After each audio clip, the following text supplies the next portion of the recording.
Tras la caída de la tiranía de Rafael Leónidas Trujillo en 1961, las ostentosas mansiones, fincas, haciendas y otros bienes que poseía el dictador fueron en su mayoría saqueados y hoy muchos de estos permanecen en total estado de abandono, ya convertidos en ruinas.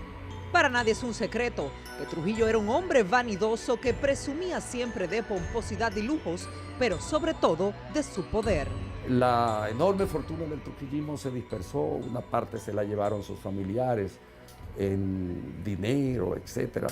Otra parte se fue por la vía de la mala administración y la corrupción de los políticos de turno. Otra parte se consolidó, como por ejemplo el caso del CEA, en instituciones corporativas que después fueron saqueadas y que siguen siendo saqueadas en la actualidad.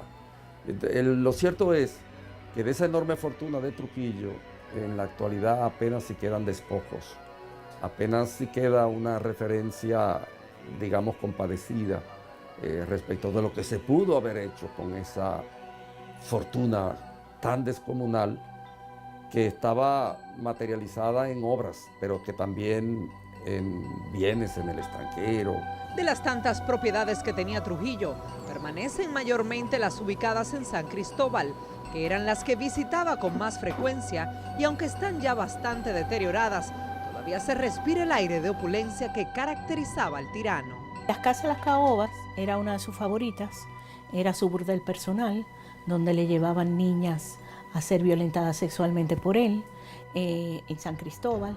En San Cristóbal él tenía otro, el Castillo del Cerro, que él detestaba, no le gustaba, era una construcción donde en la actualidad está la escuela de formación de los guardias penitenciarios, es un uso excelente el que se le está dando. De la Casa de la Caoba solo quedan vestigios y actualmente permanece cerrada al público.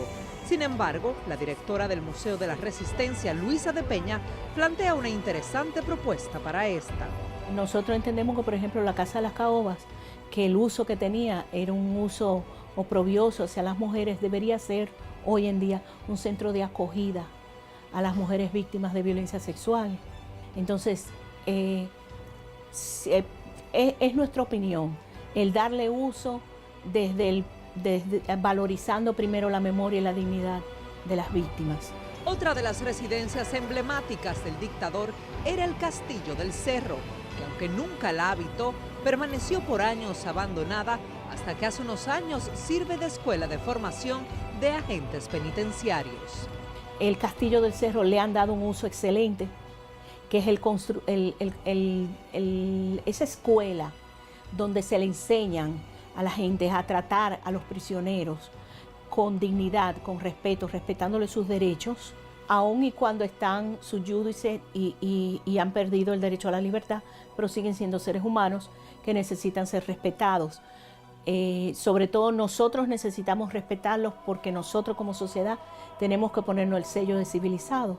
Pero también hay otra de estas casas por las que corrió la sangre luego de la muerte de Trujillo.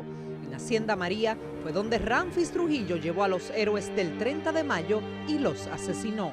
En la Casa Blanca hay un hecho muy importante y el que se da el 18 de noviembre de 1961, donde Ramfis trae para asesinar vulgarmente a los que habían ajusticiado al tirano Trujillo, o sea, Modesto Díaz, Estrella Sadalá, Tunti Cáceres, Roberto Pastoriza, fueron sacrificados de manera cobarde por Ramfis antes de salir del país, un 18 de noviembre de 1961, en que estas casas, más que inmuebles abandonados, son depositarias de una memoria y de unos niveles de información que la sociedad dominicana tiene que conocer, porque ellas testifican de cómo la sociedad dominicana durante la tiranía estuvo bajo la opresión de esta visión del dictador. Y hay informaciones que todavía las comunidades no la conocen. Para el historiador Darío Solano, simplemente no hay interés ni voluntad de revivir el pasado trágico de la sociedad dominicana. Trujillo lo ajustician, Trujillo muere, pero el trujillismo tiene una continuidad. Y esta casa de alguna forma denuncian todo lo que fue ese proceso de opresión. Entonces, el abandono de esta casa, de que no salgan a la luz pública, también es parte de un proyecto político e ideológico para silenciar lo que fue ese pasado. Yo pienso que estas casas deberían convertirse para un itinerario de turismo sostenible, de turismo cultural, de turismo de memoria, no para un espectáculo, sino para que la gente pudiera ver cuál ha sido el tránsito y el sacrificio y el esfuerzo de los sectores progresistas de este país para poder llegar a disfrutar algunos mínimos niveles de democracia. Entonces, estas casas deberían constituir, además de una visión museográfica y una visión de museo, no de fósiles, sino de un museo donde se pueda educar hacia la democracia. Entonces, hay que recitar ese pasado. Ojalá que nunca estas casas puedan ser enervadas y borrar lo que constituyó ese pasado trágico de la sociedad dominicana. También Luisa de Peña entiende que pueden ser restauradas para un fin educativo, cultural e histórico, aunque cree que aún en el pueblo dominicano no se ha sanado el dolor que dejó Trujillo. Todavía nos provoca irritación, indignación, el que una persona se crea que pueda ser no solo dueño de una nación, de todos sus habitantes. Y así él funcionaba. Así él se adueñaba de todo, de la vida de las personas, de las propiedades de las personas, del presente y del futuro de las personas.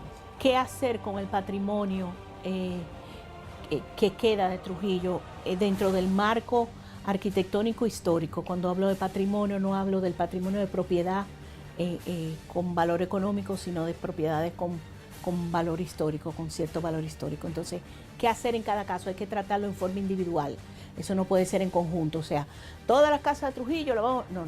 Cada caso en forma individual. Y para eso están los especialistas. O sea, bien podría convocarse una comisión, un panel de especialistas que analicen si existe esa voluntad y recomienden qué debe hacerse en cada caso. Y aunque en algún momento se ha propuesto la creación de un museo sobre Trujillo, donde estén sus pertenencias y se cuente lo que vivió el país por 31 años de dictadura, la iniciativa no ha conseguido respaldo. Los museos tienen que promover valores.